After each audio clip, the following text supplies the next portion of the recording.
നമസ്കാരം എല്ലാ കൂട്ടുകാർക്കും പുതിയൊരു വീഡിയോയിലേക്ക് സ്വാഗതം. അപ്പോൾ ഇന്നത്തെ ഈ ഒരു വീഡിയോയിലൂടെ നമ്മൾ നോക്കാൻ പോകുന്നത് നമ്മുടെ മോഡം എങ്ങനെ കോൺഫിഗർ ചെയ്യാന്നുള്ളതാണ്. വളരെ സിമ്പിളായിട്ട് ഒരു 2 മിനിറ്റ് നിങ്ങൾ മെനക്കെട്ടാൽ കോൺഫിഗർ ചെയ്യാവുന്നേ ഉള്ളൂ.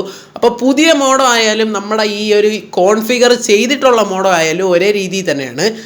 അപ്പോൾ പഴയ ഈ നമ്മുടെ കോൺഫിഗർ ചെയ്തിട്ടുള്ള മോഡം ആണെങ്കിൽ ഇവിടെ ഒരു റീസെറ്റ് ഉണ്ട്. അപ്പോൾ റീസെറ്റ് ചെയ്തതിന് ശേഷം മാത്രമേ നമുക്ക് ഈ ഒരു കോൺഫിഗറേഷൻ ഒന്നേന്നെ ചെയ്യാൻ പറ്റുള്ളൂ. അപ്പോൾ നിങ്ങൾ റീസെറ്റ് ചെയ്തതിന് ശേഷം ഈ പഴയ കോൺഫിഗർ ചെയ്ത പേജ് ഡിലീറ്റ് ചെയ്ത് കളഞ്ഞതിന് ശേഷം ഞാൻ ഈ കാണിക്കുന്ന പോലെ നിങ്ങൾ ചെയ്യേണ്ടതാണ്. അപ്പോൾ വളരെ സിമ്പിളായിട്ട് ഇപ്പം നിങ്ങളുടെ വൈഫൈയുടെ പാസ്വേഡോ എന്തെങ്കിലും ഇറേഴ്സൊക്കെ ഉണ്ടെങ്കിൽ നിങ്ങൾ ഈ കോൺഫിഗർ ചെയ്യുന്നതോടെ നെറ്റ് സ്ലോ ആവുന്നുണ്ടോ അങ്ങനെയൊക്കെ ഉള്ള പ്രശ്നങ്ങളുണ്ടെങ്കിൽ കോൺഫിഗർ ചെയ്യുന്നതോടെ ആ ഒരു പ്രശ്നം മാറി കിട്ടും. അപ്പം കുറേ ആളുകൾ എൻ്റെ അടുത്ത് ചോദിച്ചായിരുന്നു മോഡം കോൺഫിഗർ ചെയ്യുന്നത്. അപ്പോൾ ഒപ്റ്റി ലിങ്കിന് വേറെ IP അഡ്രസ്സും നെറ്റ് ലിങ്കിന് വേറെ IP അഡ്രസ്സുമാണ്. അപ്പം ഞാനിപ്പോൾ നെറ്റ് ലിങ്കിൻ്റെയാണ് കാണിക്കുന്നത്, ഒപ്റ്റി ലിങ്കിൻ്റെ അല്ല. ഒപ്റ്റി ലിങ്കിൻ്റെ IP അഡ്രസ്സ് ഞാൻ ഡിസ്ക്രിപ്ഷനിൽ കൊടുത്തേക്കാം. അപ്പോൾ IP അഡ്രസ്സിൻ്റെ കാര്യമൊന്നും ഞാൻ ഈ വീഡിയോയിൽ പറയുന്നില്ല, കാരണം ഞാൻ പാസ്വേഡ് എങ്ങനെയാണ് ചേഞ്ച് ചെയ്യുന്നുള്ള വീഡിയോയിൽ ഞാൻ ഡീറ്റെയിൽ ആയിട്ട് എല്ലാം പറയുന്നുണ്ട്. എങ്ങനെ കോൺഫിഗർ ചെയ്യാൻ നമുക്ക് എന്തൊക്കെ സാധനങ്ങൾ വേണമെന്ന്. അപ്പോൾ ആ ഒരു വീഡിയോ കണ്ടിട്ടില്ലെങ്കിൽ നിങ്ങളിപ്പോൾ അതാ മേളിൽ ഒരു I ബട്ടൺ വരും, അതിൽ ക്ലിക്ക് ചെയ്ത് കാണുക. അല്ലെങ്കിൽ ഡിസ്ക്രിപ്ഷനിൽ ഞാൻ ലിങ്ക് കൊടുത്തേക്കാം, അതിൽ ക്ലിക്ക് ചെയ്ത് കാണുക. അപ്പോൾ കൂടുതലൊന്നും സമയം കളയുന്നില്ല, നമുക്ക് വീഡിയോയിലോട്ട് പോകാം. അപ്പോൾ IP അഡ്രസ്സ് ഞാൻ ഡിസ്ക്രിപ്ഷനിൽ കൊടുത്തേക്കാം, അല്ലെങ്കിൽ ഞാൻ ഈ സ്ക്രീനിൽ കാണിക്കുന്ന പോലെ തന്നെ നിങ്ങൾ നമ്മുടെ ക്രോമിലോ നിങ്ങൾ ഏത് ബ്രൗസറാണോ യൂസ് ചെയ്യുന്നത് അതിൽ സെർച്ച് ചെയ്യേണ്ടതാണ്. അപ്പോഴത്തേക്കും ഞാൻ പറഞ്ഞ പോലെ തന്നെ വൈഫൈ കണക്റ്റഡ് ആയിരിക്കേണ്ടതാണ്.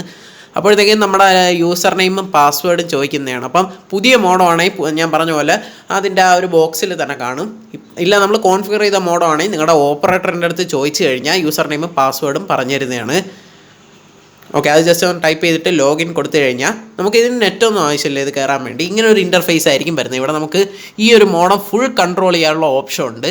ഓക്കെ, അതിൽ നമ്മൾ ആദ്യം തന്നെ ചെയ്യേണ്ടത് നെറ്റ്വർക്കിൽ കയറുക. നെറ്റ്വർക്കിൽ കയറിയ ശേഷം ഇവിടെ കുറേ ഇതുണ്ട്, അത് നമ്മളെല്ലാം കൊടുക്കുക. IP4 കൊടുക്കുക. ഓക്കെ, IP4 കൊടുത്തതിന് ശേഷം ഇവിടെ നമുക്ക് അത്രയ്ക്കൊന്നും ചെയ്യാനില്ല. ഓക്കെ, ഇവിടെ നമുക്ക് യൂസർ നെയിമും പാസ്വേഡ് സെലക്ട് ചെയ്യാനുണ്ട്. അതായത് നമ്മുടെ കേരള വിഷനിൽ നിന്ന് തരുന്ന, ഇപ്പോൾ കേരള വിഷനാണ് ഞാൻ ഒരു എക്സാമ്പിൾ പറഞ്ഞാണ്, കേരള വിഷനിൽ നിന്ന് തരുന്ന യൂസർ നെയിമും പാസ്വേഡ് ഇതിൽ അടിച്ചു കൊടുക്കേണ്ടതാണ്. അപ്പം ഞാൻ ഇപ്പം ഒരു ചെറുതായിട്ട് ഒരു ഡെമോ കാണിക്കാൻ വേണ്ടിയിട്ടാണ് ഇങ്ങനെ അടിച്ചു കൊടുത്തത്. എന്നിട്ട് പോർട്ട് 1 പോർട്ട് 2 WLAN ടിക്ക് ചെയ്ത് കൊടുത്തതിന് ശേഷം സേവ് ആൻഡ് അപ്ലൈ കൊടുക്കുക. ഓക്കെ, നിങ്ങൾ സേവ് ആൻഡ് അപ്ലൈ കൊടുത്തു കഴിഞ്ഞാൽ മാത്രമേ അത് അപ്ഡേറ്റ് ആവുള്ളൂ. പിന്നെ നമുക്ക് WLANൽ വരണം. WLANൽ വന്നു കഴിഞ്ഞിട്ട് ഇവിടെ 2.4 GHz സെലക്ട് ചെയ്യുക. സെലക്ട് ചെയ്തതിന് ശേഷം SSID എന്ന് പറയുന്നത് നിങ്ങളുടെ യൂസർ നെയിമാണ്. അതായത് ഏത് പേരിലാണോ നിങ്ങളുടെ വൈഫൈ അറിയപ്പെടേണ്ടത് ആ ഒരു പേരടിച്ചു വന്ന് നമ്മളിപ്പോൾ ജസ്റ്റ് ഹെലോ എന്ന് അടിച്ചു കൊടുക്കുകയാണ്. എന്നിട്ട് നമ്മൾ ഹേർട്സ് സെലക്ട് ചെയ്യേണ്ടത് 20 MHz തന്നെയാണ്. എന്നിട്ട് അപ്ലൈ ചേഞ്ചസ് കൊടുക്കുക. അപ്പോൾ ഈ ഒരു സെക്ഷനിൽ ഇത്രേ ചെയ്യാവുള്ളൂ. ഓക്കെ, ഞാൻ പറഞ്ഞ പോലെ തന്നെ വളരെ സിമ്പിളാണ് മോഡം കോൺഫിഗർ ചെയ്യുന്നത്. ഓക്കെ, ഇനി നമുക്ക് പോവേണ്ടതെന്ന് പറയുമ്പോൾ നെറ്റ്വർക്കിൽ തന്നെ WLANൽ പോയതിന് ശേഷം WLAN അഡ്വാൻസ്ഡിൽ പോവുക. സെക്യൂരിറ്റിയിൽ പോവുക. സെക്യൂരിറ്റിയിൽ പോയി കഴിഞ്ഞാൽ നമുക്കിവിടെ WPA2 മിക്സഡ് എന്ന് പറയുന്ന ആ ഒരു പാസ്വേഡ് സെലക്ട് ചെയ്യുക. സെലക്ട് ചെയ്തതിന് ശേഷം ഇവിടെ നിങ്ങളുടെ മോഡത്തിൻ്റെ പാസ്വേഡ്, വൈഫൈ പാസ്വേഡ് നിങ്ങൾക്ക് ഇഷ്ടമുള്ള ടൈപ്പ് ചെയ്ത് കൊടുക്കേണ്ടതാണ്. എന്നിട്ട് അപ്ലൈ ചേഞ്ചസ് കൊടുക്കുക. അപ്പോൾ ഞാൻ കൂടുതൽ പറയുന്നില്ല, കാരണം ഞാൻ അതൊരു ഡെഡിക്കേറ്റഡ് വീഡിയോ ആയിട്ട് ചെയ്തതാണ് പാസ്വേഡ് ചേഞ്ച് ചെയ്യുന്നത്. അപ്പോൾ നിങ്ങൾക്ക് ഇഷ്ടമുള്ള പാസ്വേഡ് അടിച്ചു കൊടുക്കുക.